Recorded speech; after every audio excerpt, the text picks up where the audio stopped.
Assalamualaikum warahmatullahi wabarakatuh. Semangat pagi, salam sehat, salam sejahtera bagi kita semua. Kapanpun kalian melihat video ini, semangatnya harus seperti di pagi hari.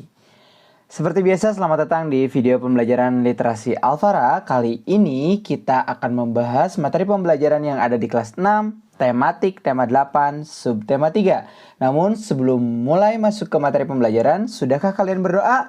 Jika belum, silahkan berdoa terlebih dahulu. Baik, pada video kali ini, di tema 8 subtema 3 ada beberapa materi pokok yang akan kita pelajari bersama. Di antaranya, ada pendidikan kewarganegaraan tentang hak warga negara, kemudian ilmu pengetahuan alam tentang gerhana matahari, kemudian bahasa Indonesia tentang teks non-fiksi, IPS tentang ASEAN, dan SBDP kita akan membahas tentang reklame. Langsung saja mari kita masuk ke materi yang pertama. Materi yang pertama adalah tentang pendidikan kewarganegaraan. Di sini kita akan membahas mengenai hak warga negara. Apa saja hak warga negara yang dijamin oleh negara? Setidaknya ada 4. Yang pertama adalah mendapatkan pekerjaan serta penghidupan yang layak. Yang kedua, hidup serta mempertahankan kehidupannya. Yang ketiga, berkeluarga serta melanjutkan keturunan melalui perkawinan yang sah. Dan yang keempat, berhak untuk mendapatkan pendidikan, ilmu pengetahuan, serta teknologi.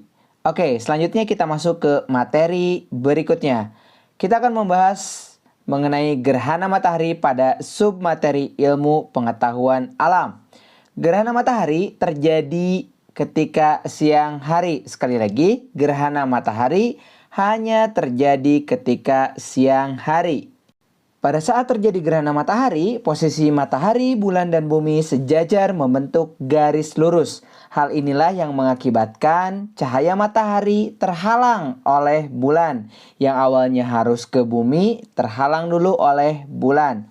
Kemudian bayangan bulan menutupi bumi sehingga siang seketika berangsur menjadi gelap. Karena bulan lebih kecil dari bumi, maka hanya sebagian tempat saja yang mengalami gerhana matahari. Nah, bisa kita amati bersama ilustrasinya yang ada di tengah-tengah sana. Bagaimana ketika bulan menutupi cahaya matahari sehingga siang pun berubah menjadi gelap. Selanjutnya, berikut adalah ilustrasi gerhana matahari dalam bentuk gambar. Silahkan kalian pause terlebih dahulu video ini agar kalian lebih jelas menyimak gambar tersebut. Dari gambar tersebut dapat kita lihat bahwa posisi matahari, bulan, dan bumi itu sejajar. Bulan berada di tengah-tengah di antara matahari dan bumi, sehingga bayangan bulan menutupi cahaya matahari yang bersinar harusnya menerangi wilayah tertentu di bumi terhalang oleh bayangan bulan, di mana sama seperti bumi pada gerhana bulan, bulan pun memiliki 2 jenis bayangan, yaitu umbra dan penumbra. Sekali lagi, umbra dan penumbra. Umbra adalah bayangan inti bulan yang di tengah yang paling gelap ya, sedangkan penumbra adalah bayangan semu bulan atau bayangan lanjutannya. Kalian bisa lihat bersama-sama di sana ada umbra yang ditunjukkan oleh nomor 1 dan penumbra yang ditunjukkan oleh nomor 2. Dari gambar tersebut, kita juga dapat melihat bahwa gerhana matahari ini terjadinya siang hari ketika bagian bumi harusnya mengalami siang dan terang, tertutup oleh bayangan bulan yang posisinya di tengah-tengah di antara bumi dan matahari, sehingga siangnya menjadi gelap. Namun ini tidak berangsur lama, ini hanya terjadi pada beberapa waktu saja. Selanjutnya, perhatikan baik-baik. Kita akan mempelajari tentang jenis-jenis gerhana matahari. Ada 2 jenis gerhana matahari. Yang pertama adalah gerhana matahari total. Artinya gerhana matahari penuh dan hanya terjadi di permukaan bumi yang terkena umbra atau bayangan inti bulan. Kemudian gerhana matahari total ini selalu diawali oleh gerhana matahari sebagian dan diakhiri juga oleh gerhana matahari sebagian. Ilustrasinya dapat kalian lihat pada gambar berikut ya, bagaimana gerhana matahari total terjadi. Ini adalah posisi ketika gerhana matahari total, di mana sebelum gerhana matahari total terjadi gerhana matahari sebagian terlebih dahulu, kemudian setelah gerhana matahari total diakhiri kembali oleh gerhana matahari sebagian. Selanjutnya yang kedua ada gerhana matahari sebagian.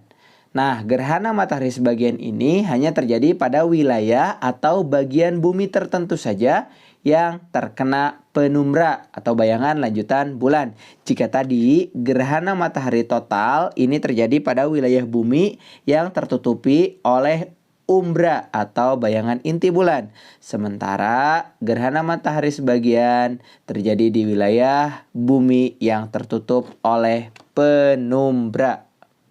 Selanjutnya ada gerhana matahari cincin. Perhatikan, gerhana matahari cincin ini terjadi pada wilayah atau bagian bumi yang terkena lanjutan bayang-bayang bumi saat bulan berada di titik terjauhnya dari bumi. Saat bulan berada di titik terjauhnya dari bumi, bulan akan nampak lebih kecil sehingga cahaya matahari masih bisa menembus sekeliling bulan dan membentuk cahaya seperti cincin. Ilustrasinya bisa kita lihat bersama pada video ini. Kemudian kita akan masuk ke materi tentang kalender Masehi dan kalender Hijriah. Perputaran bumi mengelilingi matahari atau revolusi bumi dan perputaran bulan mengelilingi bumi atau revolusi bulan digunakan untuk menentukan kalender tahun Masehi dan Hijriah. Penanggalan Masehi ditentukan berdasar pada kala revolusi bumi, sedangkan penanggalan Hijriah ditentukan berdasar pada kala revolusi bulan. Baik, dalam tahun Masehi, 1 tahun sama dengan 12 bulan sama dengan 365 seperempat hari. Tahun Masehi disebut juga sebagai tahun Samsiah atau tahun matahari karena penanggalannya ditentukan berdasar pada kala revolusi bumi mengelilingi matahari, yakni selama 365 seperempat hari. Jumlah hari selama 1 tahun dibulatkan menjadi 365 hari, yang awalnya 365 seperempat dibulatkan menjadi 365 hari. Namun, pada tahun Kabisat, jumlahnya digenapkan menjadi 366 hari. Tahun Kabisat terjadi setiap 4 tahun sekali. Contoh tahun Kabisat terjadi di tahun 2000, 2004, dan 2008. Bulan mana yang bertambah harinya? Yaitu bulan Februari. Jumlah hari bulan Februari di tahun Kabisat adalah 29 hari. Sementara di tahun-tahun lainnya, jumlah harinya bulan Februari itu ada 28 hari. Baik, berikut adalah bulan-bulan yang ada di tahun Masehi. Ini tentu kalian sudah tahu ya. Perhatikan di bulan Februari, biasanya tahun biasa itu jumlah harinya 365 hari. Dengan bulan Februari berjumlah 28 hari. Sedangkan pada tahun Kabisat, jumlahnya bertambah menjadi 366 hari, di mana bulan Februarinya berjumlah 29 hari. Oke, sekarang kita beralih ke tahun Hijriah. Tahun Hijriah disebut juga tahun Komariah atau tahun bulan karena penanggalannya ditentukan berdasar pada kala revolusi bulan mengelilingi bumi, yakni sekitar 29,5 hari. Jumlah hari dalam 1 tahun Hijriah adalah 29,5 dikali 12 sama dengan 354 hari. Umat Islam menggunakan kalender Komariah atau tahun Hijriah ini sebagai penanggalan yang utama. Berikut adalah bulan-bulan yang ada pada kalender Hijriah atau pada tahun Komariah ya, dimulai dari Muharram sampai dengan Zulhijjah, di mana jumlah hari selama setahun itu berkisar antara 354 atau 355 hari. Kurang lebih beda 10 hari dari penanggalan tahun Masehi. Baik, kita masuk ke materi berikutnya tentang bahasa Indonesia. Kita akan membahas mengenai teks non-fiksi. Teks non-fiksi murni adalah teks non-fiksi tanpa rekaan imajinasi atau tidak dikreasikan lagi. dan diungkapkan seobjektif mungkin. Contoh teks non-fiksi murni adalah laporan pengamatan, laporan penelitian, karya tulis ilmiah, skripsi, tesis, disertasi, dan lain sebagainya. Teks non-fiksi kreasi atau karangan non-fiksi kreasi adalah teks yang diangkat dari kisah nyata berdasarkan pengalaman atau penelitian tertentu, namun dalam pengungkapannya dikreasikan kembali sesuai dengan kreativitas penulis. Contoh karangan non-fiksi kreasi adalah novel, sajak, dan puisi. Berikut adalah contoh teks non-fiksi, namun ini hanya penggalan saja ya. Indonesia merupakan negara yang berada di kawasan Khatulistiwa. Wilayah Indonesia beriklim tropis, artinya hanya ada 2 musim di Indonesia, yakni musim kemarau dan musim penghujan. Nah, teks ini merupakan teks non-fiksi, teks yang benar-benar nyata, bukan hasil karangan. Selanjutnya kita akan masuk ke materi pembelajaran ilmu pengetahuan sosial, di mana kali ini kita masih membahas tentang negara-negara di kawasan Asia Tenggara. Negara yang akan kita bahas kali ini adalah Laos. Oke, perlu kalian ketahui bahwa Laos adalah satu-satunya negara ASEAN yang tidak memiliki laut. Wilayah Laos tidak berbatasan dengan pantai dan didominasi oleh wilayah bukit-bukit dan pegunungan. Sungai utama Laos adalah Sungai Mekong. Jagung dan padi merupakan hasil pangan utama negara Laos. Hasil utama hutannya itu adalah kayu jati. Barang ekspor utama diantaranya adalah kopi, kapur barus, dan kulit binatang. Mata uang yang digunakan di Laos adalah Lao Kip atau Kip Laos. Kemudian perhatikan ini adalah bendera Laos. Bendera Laos berwarna merah, biru, merah. Di tengah-tengahnya ada lingkaran ya. Dan ini adalah ikon atau ciri khas negara Laos. Baik, kita akan masuk ke negara berikutnya. Filipina. Filipina merupakan negara kepulauan. Sebagian besar wilayah Filipina adalah pegunungan. 40% wilayah Filipina adalah hutan. Mata pencaharian mayoritas masyarakatnya adalah sebagai petani.